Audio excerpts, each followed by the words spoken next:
Hi there, I'm Coach Kenneth, And I'm Coach Victoria. and in this video we're going to be talking to you about combating loneliness during a breakup. It's true. It's something that's so common is that feeling of loneliness when we've lost our person.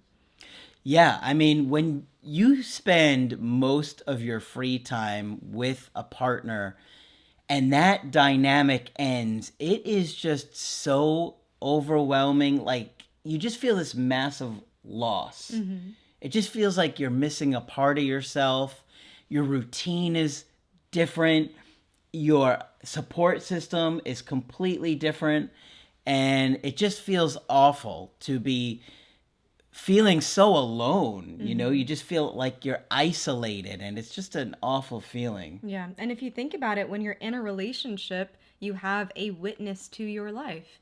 Everything you do, you share it with someone. Even small details you talk with your partner about. Yeah. Many of you talk, incessantly every day, all the time with your partner. And so for that kind of communication to suddenly stop, it's a shock, and it's a shock to your system. Yeah. And even on a physiological level, if you think about it, your body becomes accustomed to this other person's smell, this other person's presence, the warmth of their body, their affection, all of these things, and even the skin to skin contact with someone. Yeah. There's so many hormones that flow through our body when we're in a relationship and constantly, interacting with this person on a romantic level. So for that to stop, yes, you feel lonely, but physiologically your body misses a person. Yeah. My body just goes through the ringer. Okay. Your body cleanses. It does a bowel cleanse. It does everything. I'll tell you what. I don't know about you guys, but I have openly talked about this. My intestines sound like a haunted mansion where they're just constantly groaning and going, and it's so loud, and I'm not even exaggerating. In fact, I had the flu about a week ago, a little bit more than a week ago, and I felt like I was going through a breakup because my body was making all of these noise. For some reason, I don't know what happens to me, but I'm really impacted. And, when I'm going through the breakup, it feels like there's a big gaping hole in my chest. It literally feels like there's an empty cavity right here. And I don't know if a lot of people get that feeling, but I think because, I had issues in my childhood where I had a lot of anxiety going to my dad's house, for weekends and holidays and summer. And I had a lot of separation anxiety from my mom. I used to feel a lot of that as a kid. And so I think my body just responds the same way as an adult. I mean, that makes a lot of Yeah. sense. And even neurologically, our anxiety is so connected with our gut and our nervous system and all of that. So it makes a lot of sense to me. Yeah. But I really feel it. Yeah. So I know what you guys are going through. And I always talk about that so you get that we really understand. I think it's tougher for men because they don't have the same support system that a lot of women do. And if you think about the conversations that women have after a breakup, it can look very different than men typically. So what do we do? What do we do? How do we fight this feeling of loneliness? It's not easy. A lot of advice that you're going to hear is what? Get comfortable with yourself. Get comfortable being alone. Which isn't bad advice. It's not. It's not. But you have to really focus on healing, processing, and rebuilding yourself after this breakup, which can feel daunting at times. One thing that you can consider is that you don't have to stay isolated. And so many guys stay isolated. Oh, yeah. Oh, yeah. And there's many people even on coaching calls with us that have been broken up with for months, and they'll say, this is my first time that I've actually been able to talk about this with anybody, right? And so it shouldn't have to be that way, It's great to have a support system. Of course, we talk about being cautious, getting advice from friends and Yes. family, but being able to vent, being able to say, I'm going through a hard time with somebody who listens, who's attentive, who will sit by you, that makes a world of a difference. Yeah. And, this is not just us saying it. There's also a lot of research that correlates social support groups with mental health. The more social support you have, the more quality relationships you have in your life outside of just romantic, the better off you are and the more resilient you are to things like breakups and loss and grief. And so it makes a big difference. Yeah. If you can find some people that you can open up with, even if it's a couple of friends, that can make a big difference. Just having a couple of different people that you can open up to and talk to. I was talking to a guy just in the last couple of days who's really struggling with that. And I know he goes to the gym all the time. So I'm like, well, why don't you see if there's any activities at the gym where you can meet some new people? Maybe it's a cycling class or some kind of class, or maybe they got basketball going on. Anything that you can do to spend some time just being around others and not feeling so isolated can make a difference. Oh, yeah. Some things that we found particularly helpful depends on, what you're into, what your interests are, what your lifestyle is like. But faith groups have been really helpful for a lot of people. Connecting with their beliefs, with other people who share similar beliefs can be something that's really helpful. If that's not your jive, there's also support groups. And sometimes in coaching calls, that's something that I suggest. You should connect with people who are going through something similar. And with support groups, especially now with access to the internet, you can connect with groups of people sharing something similar across the world.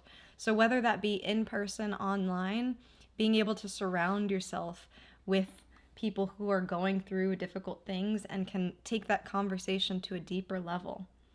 Yep. You just want to be careful that people are positive. There can be, especially if you go online where people are more anonymous at times, they can be extremely negative and you don't know who's behind the computer. Right. So always be careful when you can't see that other person who they really are. Though they tend to be a lot more angry and negative when they don't think that there's any consequences for what they say. Right. So with discretion. Yes. With discretion. Yep. Another thing I'll add is hobbies, right? And this can be kind of tricky because you might not have a big repertoire of hobbies that you're into and might just be kind of starting out for the first time. You might not know a lot of people. It might be awkward at first. But just like with anything else, building a support system, consistency is key. Continue showing up at the pickleball meeting. Yep. Continue showing up at, the tennis match or whatever it is. So keeping consistent, you start to slowly build relationships with others. And physical activity in particular is really helpful. Being able to, have a fast heartbeat around somebody else who's having a fast heartbeat. There's something physiologically that connects you in that way to be able to do a physical activity with other people. Yeah. And so I'm particularly a fan of dance, partner dance, but there's other things out there too, like jujitsu that I know a lot of people are into. Pickleball is the big thing now. And so engaging in sports, some kind of group physical activity can be something that's helpful. And what would Margaret say? Get a dog. Get a dog. Get something fluffy. It doesn't matter if it's a cat, dog. She'd always say, get something fluffy. And if you can't because of where you live, she'd say, get a stuffed animal. Yeah, no one has to know. Get your stuffed animal and snuggle with Mr. Bunny or whatever it may be. And you know what? If that makes you feel better at night, there's nothing wrong with it. And if your ex asks you why you have a life-size Hello Kitty body pillow, you don't have to answer any questions. That's right. You don't owe them anything anymore. You're broken up. I thought you were going to say cow cuddling. Cow cuddling. Margaret would say that too. We have an old video which Margaret led that was about cow cuddling. Yeah, so, I think it was called like a surprise. I think the video was titled like a surprising new technique for combating like emotional something like that. But yeah, cow cuddling. Go cuddle a cow. Cuddle a cow. But any of these things can help you feel better. And a lot of you are like, well, I don't want to do any of these things. I just want my ex back. Well, we get it. Yeah. But you got to do what you can to get through it. And pets, like I just said, a big deal. You could go to a dog park. A lot of people go to dog parks, they meet people, and they make friends that way. Yeah. The dogs are going to make friends. That's true. So you make friends with the dogs, and then you make friends with their owner. You could bring your stuffy to the dog park. Well, that could lead to some... Just kidding. We don't want to talk about what could happen to the stuffy at the dog park. but it is a slow process. And we know what you're thinking. It's not that, other people are going to replace your ex, and vulnerability is not going to come super easy. The next day you're just, trauma dumping on somebody you had just met. It's a slow process, but it's something that can really help in the long run and sets you up for, being able to build a support system in the long run. Absolutely. Have hope. Yes. And try to stay positive. A lot of times in life, we have things that happen to us that are very painful. But a lot of times when those doors close, we do wind up with things that are even better for us. We can't see it at the time, and we don't want to see it at the time. But in my experience doing this for a long time, that is what often happens.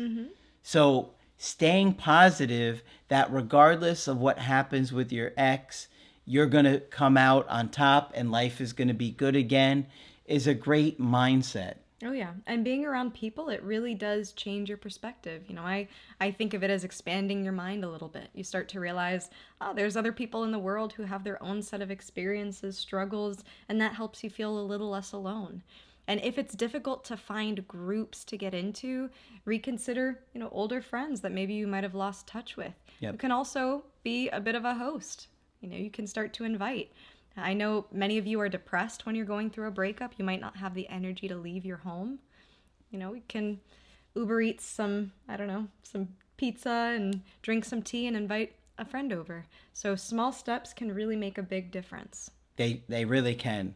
And the key is doing something, okay? Just doing anything besides just laying in your bed and being depressed. And it is okay if you do that sometimes too. Yeah. But overall, you want to find little things here and there that can help you connect again with other people, find joy in life through your hobbies, your interests, your activities, helping other people, whatever it may be. Those little things can add up and make a big difference than the people that don't do anything. Exactly. All right, so we know it's tough, and we have over 2,000 videos with lots of bad jokes in them, so you can laugh at those and have fun, and they can keep you going through a tough night. You put on our Listen While You Sleep playlist. We have hundreds of videos in there. A lot of people say they feel so much better just listening to us in the night. They wake up in the middle of the night, they hear us, and they fall back asleep. I don't know if it's a good thing or a bad thing. They hear that Hello Kitty joke and they turn us off immediately. Yeah, they're like, oh, I'm going back to sleep. I woke up for that. All right, so hopefully this one's been helpful to you. Of course, if you want to get our help personally, you can do that on my website, askcraig.net. I do email coaching and I do Skype.